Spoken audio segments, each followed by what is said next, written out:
Welcome to another episode of Victoria's Lounge from Serena Hotel. Now, this is the festive season. It's Christmas time where people often give gifts. And you're about to hear some moving stories of individuals who extended acts of kindness. A police officer who's helping the deaf have access to justice. A woman who's helping her fellow women come out of abusive situations and start a new life.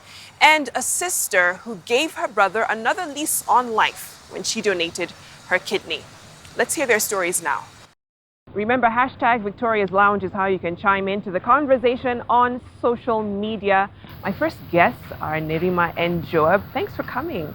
You know, when interacting with you guys before, I could really sense there's such a closeness between you two. I know it goes much deeper beyond just being siblings and the experience you've been through. But Joab, take us through your experience when you first found out that you had kidney failure. Okay, so I was studying in the States. I'm an engineer, so I had actually graduated and I was working for a year. And I remember I had just got a new job and I was trying to move, but all of a sudden I started feeling sick. Yeah, I was tired, and eventually I started throwing up. You know, I would have nausea, throwing up, weak, feeling very weak. And I went to a couple of doctors and they thought it was ulcers. So I was told, oh, it's just ulcers, take this medicine and you're done. But when I started taking that medicine, I deteriorated fast. I could hardly get out of bed. My face started swelling, and I came later to find out that it was edema. It's swelling of your body swells, basically, yes. Right. So the doctor, when I went back, I asked the doctor to do a blood test. And so when they did the blood test, she called me. It was, what's this? Good Friday? It was Good Friday. And she calls me and tells me, you need to rush to go to the ER right now because your electrolytes come from the potassium, the sodium, the things your kidney monitors and kind of keeps in check are way out. So I rushed to the ER and I tell the nurse there that these are my electrolytes and what I didn't understand it at the time. And he's like, this is way out. Like, it's impossible. Like, someone with these numbers wouldn't be walking, wouldn't be talking, because my hemoglobin was 3.8, actually. That's very, very low. So when I get in, the doctors come in and start telling me that there's something really wrong, but they didn't want to break it to me, because to tell someone that your kidneys have failed, they had to kind of bring me through it. Yeah. So they started asking me, do I know what the kidneys do? How much knowledge do I know about it? And at first they told me they thought it was acute because it's not very common for a young person to go through kidney failure like that all of a sudden. And I was healthy, I used to work out, I used to run almost every day, like miles. And when the main doctor came in, he told me that it's your kidneys and we're not sure if they're gonna come back. And he started breaking dialysis down to me, what it does. So that's how I found out about my kidney failure. And Nerima, you're watching your brother go through all of this. You two are a year apart? Yeah, about a year. And 6 months. 6 months, yeah. Wow. So what's going through your mind? You know, like he said, he was healthy, working out, and all of a sudden, bam, there's an issue with it. It was so sudden because we used to Skype every Sunday and we talked to him every week. And we could see his face swelling more and more. And so my mom was like, your face looks pretty bad. And are you sure it's allergies? And then next thing we hear is like, you need to go to the hospital. Okay, I'm going. Next thing I get a phone call from a friend. And she's like, your brother is in ICU. So we didn't even have time to grasp what was happening because we were now being told he's going through blood transfusions. He had about 7 transfusions that night. And then next thing we know, we hear they failed and we could not understand. We were just stoic, a little bit in this phase where we're like, is this really happening? Is this really happening to our brother? And then, you know, he's the youngest. So like, oh my goodness, like how could we have protected him from this? And so it was very, very difficult. Yeah. I can imagine because like you're saying, there's this sense of helplessness. You'd want to do something. Yes. So what is the process like? Because just for people to understand and even appreciate how tedious this can be to find a donor, yes. what is the requirement? The blood groups have to match, and the person has to be willing. Those two things are very hard to find because once you have someone willing to donate, many times you don't match with them, your blood group. Yes. Or if they do, there are some antibodies that don't match either. There's so many other things to consider. So it's more about just getting to know if the person wants to and if the medicine behind it works. Right. Yes. Right. And Nerima, now this is where you came in. When did you consider, you know what, I could do this? I felt he's my brother, so young, 25, and then he's dealing with dialysis in the morning before going to work. It's brutal to him as a person, and that's when I stepped in. And a lot of times, I'm not a person who likes the hospital. Yeah, I've never liked injections, never liked hospital. And so just to even say I'm willing to donate my kidney, and then the tests, they're like 20 tests before you get the approval for donation. So you really have to be very healthy as an individual. And of course, they tell you all the risks involved. And, and then the last test, you're always concerned, are we going to match? Because as much as we're siblings, our DNAs can be completely different. Wow. And that has happened to families. We've seen that happen. And so it's always like a fear in the back of your mind that, am I going to match with him even though we have the same blood group? I hope that my organ will be able to match with his body. Yeah. And Joe, before we get to the whole transplant experience, because that's one in itself, I think we can do a whole show on that. But, your family gave you a nickname. What did they call you? A nickname? Yeah. I'm not sure. Did they call you Superman? Yes. And I found that so beautiful because you're going through probably one of the most difficult and weakest points in your life. Yeah. For you, you were young, smart guy, you had your whole life ahead of you. This happens. How did that change even in terms of career and everything? Yeah, well, I'm an industrial engineer, and post-transplant, you have to be isolated for 6 months. Yeah. So you can't really work or be around people. Like when I step out of the house, the first thing I'm thinking is, where am I going? How many people are there? Is it flu season? Like all these things come into my head. So if you're working in an environment where an engineer talks to many different types of people, you're always interacting with people. So now if you can't even do that and be sure you'll be well, it kind of makes it a bit of a challenge.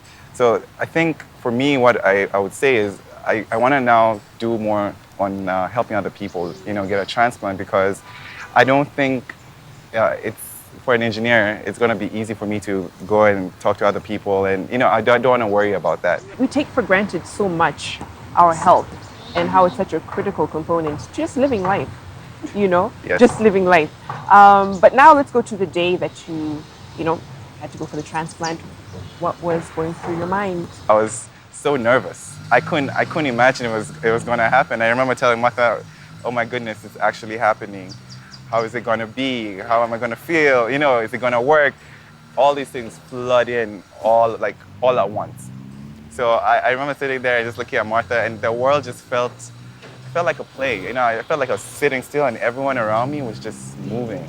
The whole getting to our rooms and seeing the beds and meeting the doctors and them drawing on your body. Yeah. That whole thing, I think I checked out because it was just too much emotionally for me.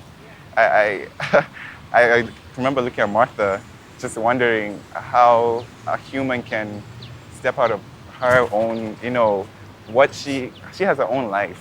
She's a young lady with all these things going on, and she's stopping her life to save me. And there are just so many things. It's emotional. I'm actually about to. No, and it's understandable because it's an ultimate show of sacrifice and love. People will say, I love you. Yes. Yeah. But how far will you go? And Nerima, you went to the extent of going under and giving a part of yourself. For you, I can see you getting emotional. Yes. And it's a year on now. I know it's really hitting you guys that we're here. We went through this. Yeah. We were in the same room. They actually put you in one room, and then there's just a curtain separating us. So my side I was with my mother, and then on his side he was with my dad. And that night we couldn't sleep because the nurses kept walking in and out, checking your vitals. He was on a drip.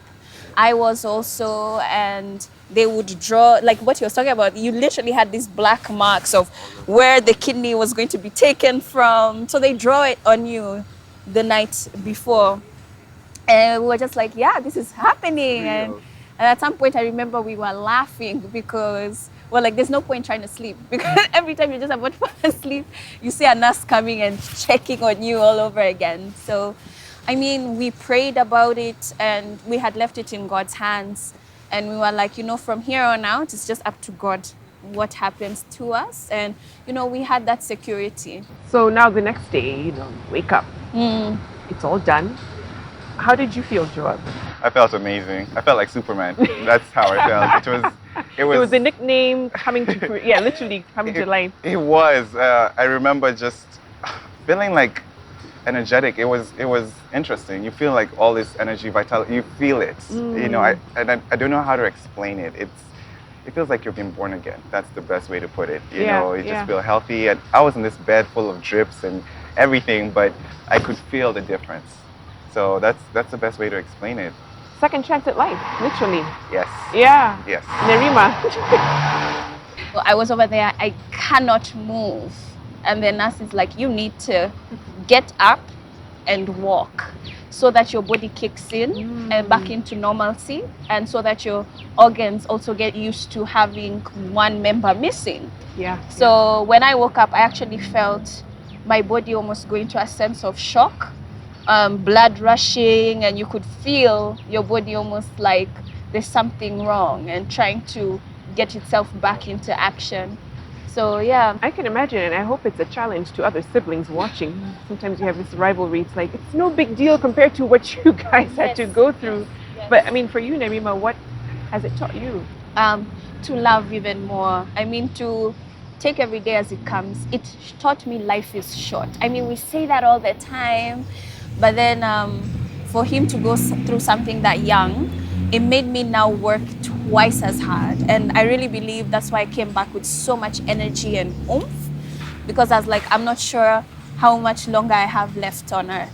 And so for me, it brought that lesson to reality. Yeah. Absolutely. Thank you so much, Joab and Nerima, for sharing and hopefully inspiring and encouraging. I don't know if someone would be inspired to share a kidney after this, but I mean, to show how far love can go and what you can do for someone who you say you do care for.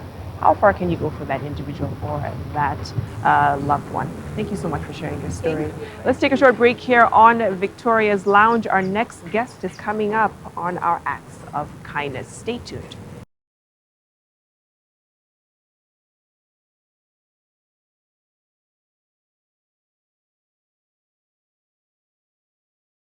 Welcome back. You're watching Victoria's Lounge. With me here is Betty Adara. You have an amazing story. My goodness, we were just talking during the break. But let's begin with, you know, your upbringing. Who is Betty? Well, Betty is a girl who grew up in a rural, setting in Wothagik village in Migori County. Wow. And Wothagik is a Luo word that means the end of the road. So technically, my village means the end of the road. I am sixth born out of a family of 8. We were born 3 brothers and 5 sisters. So I'm like the second last born daughter, if you like. But I have 5 other older siblings of mine. My parents are both late. My father died over 30 years ago when I was just getting into standard 8 to do my KCPE exams. And my mother, raised us, 8 of us, pretty much on her own, having been a primary school teacher herself, but retired at the time of her death around 4 years ago. Wow. So my upbringing was very quiet, nothing much significant. I was one of the quiet ones, but my father's, best child. But I could just get lost in the crowd. Like if you don't specifically look for me, you might not actually see me. From Migori Primary, I moved to Kenya High School here in Nairobi. Then I moved to the University of Nairobi to pursue my undergraduate and pretty much after that, my master's degree out of the country, and currently I'm about to graduate with my PhD Wow, in congratulations. global public health. Wow. So I think for me the question might be, what changed? You know, Yeah. what happened It from was this smooth sailing, pretty much. Yeah. pretty much, you know, through. I have been through domestic violence myself. And while I was married for 18 years, you know, it broke around 7 years ago. And since then to date, I've also raised my two sons pretty much, you know, on my own.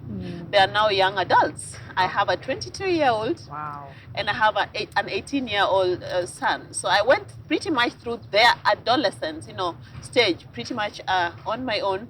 And that has been the greatest lesson that I've learned, you know, in life. How bad did it get in the marriage in terms of the abuse? Well, I've said I was married for 18 years. I will not say it was bad all through, no. The first couple of, say, 10 years was bliss. Yeah. Was great. I was in love. Yeah. But I think towards the end, as we both grew, you know, older, and I think priorities perhaps might have shifted. For me, it was so bad to a point that occasionally I could be beaten. Like, for mine was physical violence. Yeah. It got bad to the point that sometimes I could be beaten up, you know, like fists all over. I could get a concussion. One time my glasses like cracked right inside, you know, my eyes, and I had to be, you know, to go to very far extreme lengths to get it all fixed. The number of times I could go to work with a big black eye, I don't have count of that. And by the way, I was the boss where I was working. So it was the same me who was making excuses for me about what has happened to my colleagues, to my juniors at work. And I think now looking back, it really brings to the fore the difficulties that women who experience violence go through, even in accepting it, even in talking, you know, just talking literally about it. But a time came when I thought, you know what? If I don't do something drastic to walk out of this situation, this relationship, perhaps I could have been returned back to my mother in a coffin. I don't know. Because there are many women also out there who have like literally also lost, you know, lost their lives in that process. Right. Because it's one thing for you to leave, to walk away. Yeah. It's an entirely different thing to now speak out. Speak out. About exactly. it. So where did you get the courage to do that? I really can't quite pinpoint it until about a year ago when I met a young woman. I won't say her name just to protect her privacy, but I met her in Majengo in the course of the work that I do. We called for a group of women who were, say, between 15 and 24 years. We were just wanting to understand vulnerabilities of young women and girls in that particular context. Yeah. And in the meeting, there's this woman who came. She has this little girl who was about 7 years old, and she told me she had two others. So I'm trying to tell myself, okay, if you're about 19 and your daughter is 7 years old, so how old were you when you even gave birth to her? She's living with a man in the slums of Majengo, a young man, a 25-year-old man. And this man, the only thing this man is helping her with is to pay the rent. Fair enough. But here is the problem. This man locks her inside the house, all right? Locks her, literally locks her. So she cannot go out and also do something to help bring in income to the same family.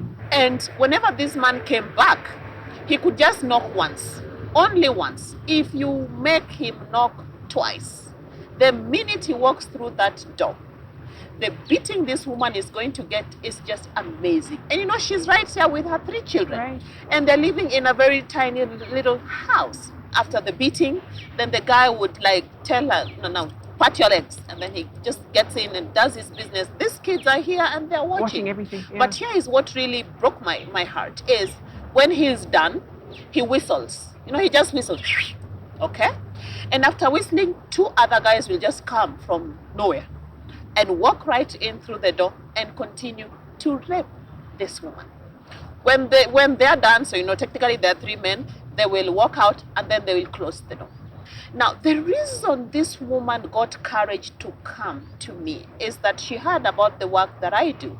And she came in the name of her daughter, not in her own name. She said to me, if I die, I die. I'm already, I've resigned to my own fate. That appears to be my life, and so be it. But please, take my child. Because if you don't take my child, these same people will do to my child To her, yeah. what they are already Right. doing to me. And I told myself, wait a minute. There's a big problem, we have here. Anyway, fast forward, this woman apparently is very gifted at plaiting hair, all right? And I told her that, so how many hairs can you plait in a day? She's like, oh, madam, I can do 4 or 5. Okay. And how much roughly is like doing one hair? Right. 200 to 300. So in a day, you can technically make 1,000 shillings. Yes, comfortably. So I saw like life, Come out just of got it. Yeah, into her. yeah. And I asked her, so this man of yours, the rent he's helping you with is how much? It's actually 300 shillings in a month. Are you seeing? 300 shillings in a month. Does he bring food? Yes, occasionally he brings food. So roughly in a month, can you quantify economically the amount of financial support you get from this man? She would put it at 700, 800 shillings in a month. My goodness. This young woman can make 1,000 shillings a day. in one day. Exactly. All right? Exactly. She had been so boxed into a corner because of the violence that she was experiencing every single day, until she couldn't think about herself. She couldn't think about anything else about now other than, let me now figure out what to do with my children. And what I did was I just gave her 1,000 shillings, and I told her, you know what, here's my number. If you just want to talk, right, you call me anytime. Right. Do you know right now, this young woman moved out of that house, Wow. sends her children to school. She's taken herself to a place where she's being trained on job in salon business, and she's making about 30,000 shillings in a month. And that's an example of what economic empowerment can do for women. She didn't have to stay in that situation. And then breaking the cycle of violence in her life from her children. Exactly. So tell us more about the work that you do in terms of the organization that you do run for the women. Yeah. I work for Global Communities. Okay. That's an international NGO. And the project that I head is called DREAMS. It is funded by the US government through PEPFAR and USAID. Wow. So right now we are reaching about 24,000 girls between the age of 10 and 24 in Majengo slums, but basically within Kamkunji and Sare, sub-counties. So the goal of this program is to prevent new HIV infections among adolescent girls and young women. And one of the interventions that we have in there to help us get to that point is prevention of gender-based violence and restoration of survivors back into productivity. Right. So like you correctly say, Victoria, economic empowerment of women sits at the center of efforts around prevention and management of gender-based violence. A lot of times you think conventionally when it comes to giving gifts, but what can we do for those in our community who could really use the help that we could offer? I'm thinking getting into the Christmas season. Even if you're suffering yourself, believe me, you're still better off than someone somewhere. Let's get out and be deliberate at giving. And giving can be in kind. Giving can also be in cash. But outside of even the giving materially or otherwise, can we make time and just give that person who needs to hear your voice a call? Just encourage them just today, telling them, you know what, you're going to make it. We are heading into the Christmas season. And what follows after Christmas is what? A new year. So you're going to have a brighter, greater 2018. Just let's keep talking and giving words of encouragement and of advice. And let the people who need our help know that they can actually count on us to help. Thank you so much, Betty, for your time, for your candor. And I hope you're actually listening. Gifts come in different forms. So see what you can give to someone close or even far away from you. Change lives while you're at it. Let's take a short break here in Victoria's Lounge. Our last guest is coming up. Stay tuned.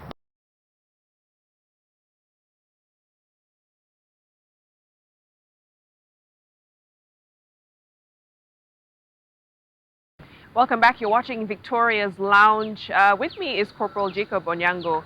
Not very often do we get to talk about the positive side of the police force. It has been getting a lot of flack in the last couple of weeks, months actually. So it's actually refreshing when we get to see an officer like you giving a very unique service to the deaf of our society. But before we get there, how long had you been serving in the police force? I've been serving the police service. Is the police service? Service. Service, yes. Yes, Since actually wording matters. it matters a lot. Since 2007. Okay. That is around 10 years, Yes. moving towards 11. Wow. I joined as an officer in the General Service Unit, in the GSU. Wow. Yes, that's where we were trained. Then, through the time you have moved from the unit to the different formations, up to now, I'm based in Nairobi at Central Police Station.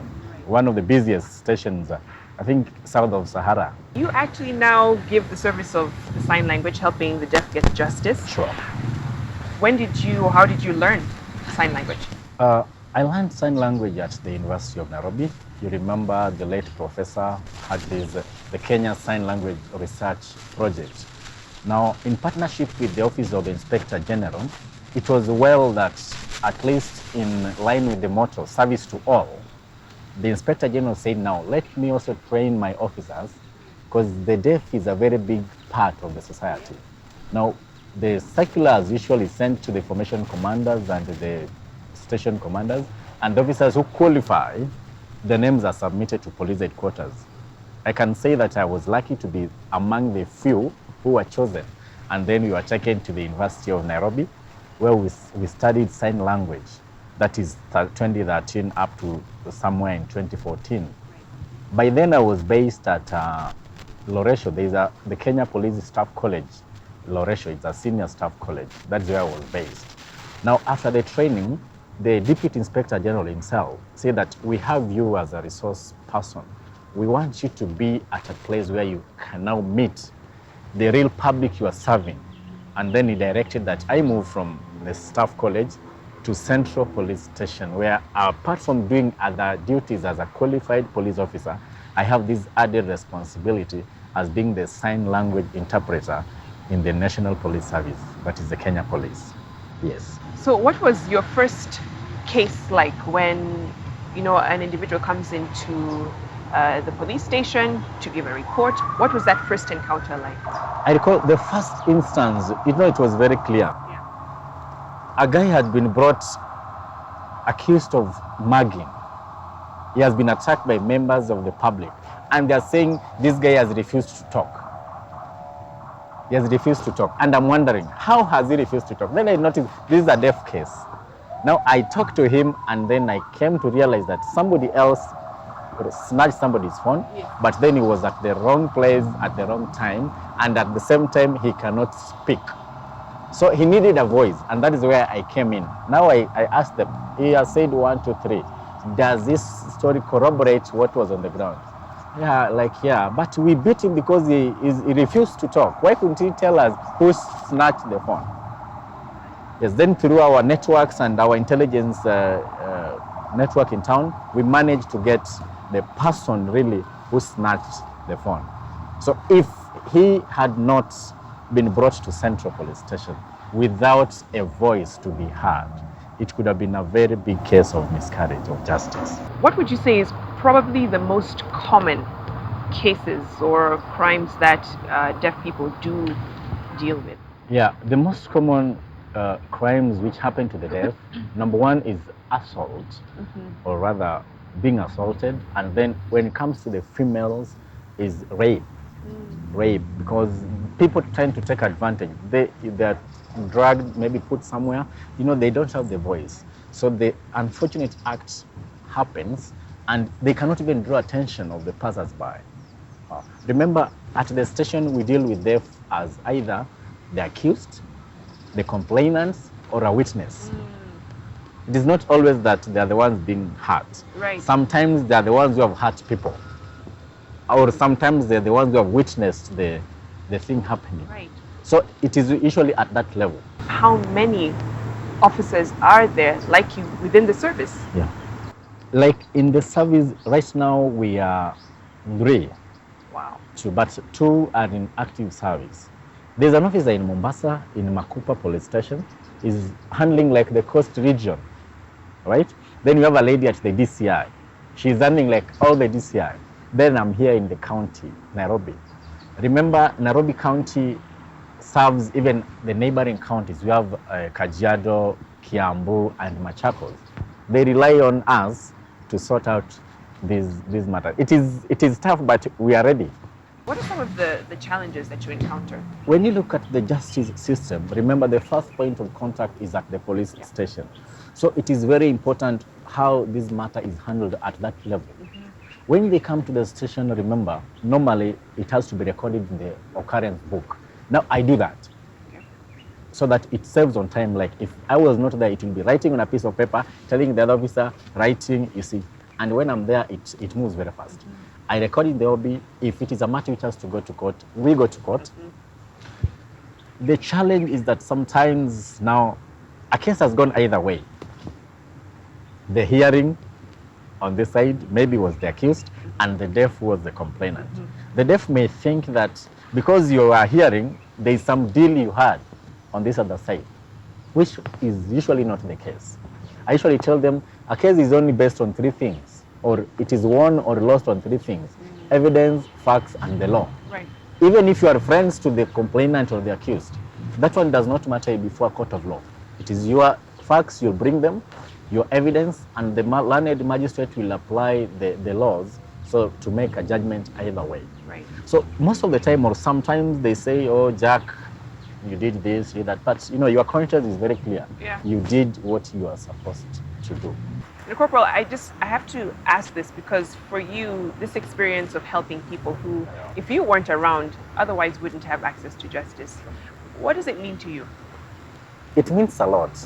In service, you only feel good when you see that you have delivered. When the customer is satisfied, that is when you feel good.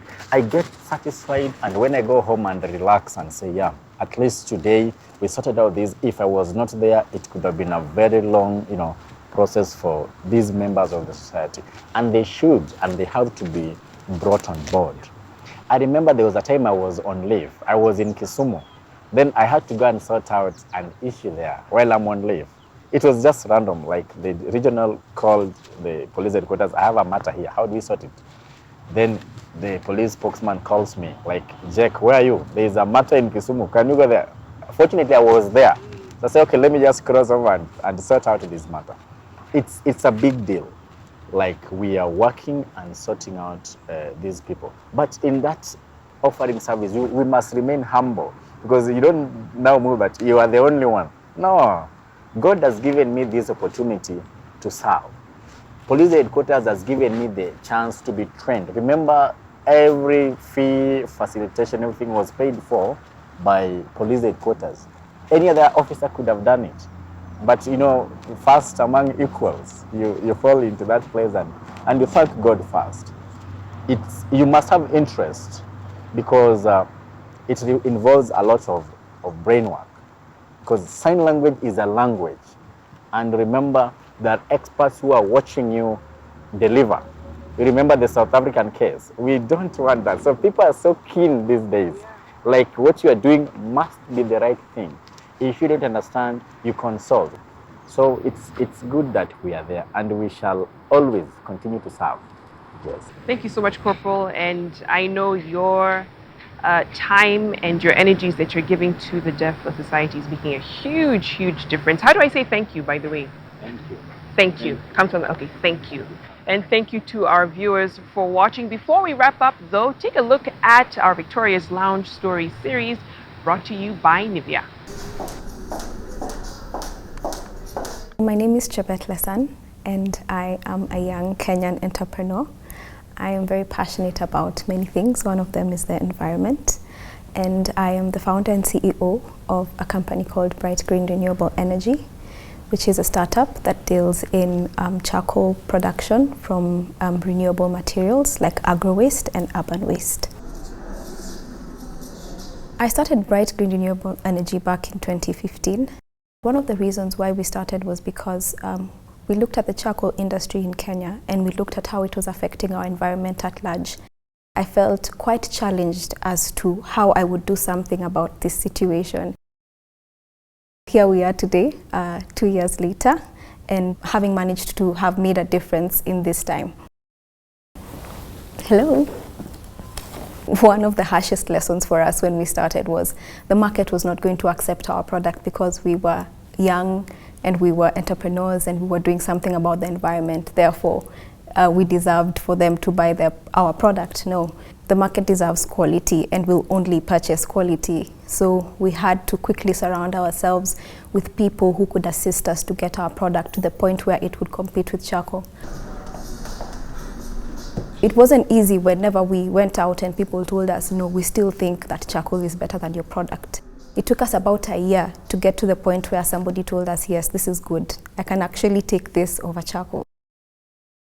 Earlier this year in June, I received an award from the Queen. I got it, we received it in Buckingham Palace, and that was one of the moments in my life which I think whenever I'm feeling a bit down, I relive it because it kind of motivates me to continue doing what I'm doing. In the next 5 years, we're looking to be in different countries. We already have a lot of interested parties talking to us about how they can replicate this idea in those different countries. Because the ultimate goal for Bright Green is to create renewable energy for homes and affordable renewable energy for homes across Africa. Wangari Maathai is one of the people who I looked up to. A lot of people think that Wangari Maathai was fighting for the environment really, but that's not what she was fighting for. She was looking at food security for the country. One of the things she talked about was that we could not be able to be sustainable in our food production if we were destroying our environment. So really we can't separate ourselves from the environment. And the moment we destroy the environment, we are the ones who suffer those effects directly. We need to start playing a role in it, and that's what we are doing at Bright Green. I think a strong woman is a woman who is willing to find out what her potential is and is willing to pursue her dream and follow that potential and actually fulfill that potential. Okay, thank you guys. All right, see you. All the best. Bye. All right, and that wraps up this broadcast. I hope you were inspired by all of the stories of acts of kindness that you heard and that you will be encouraged to reach out to someone in need this festive season. Thank you to Serena Hotels for hosting us. Thanks for watching. Let's do this again next week.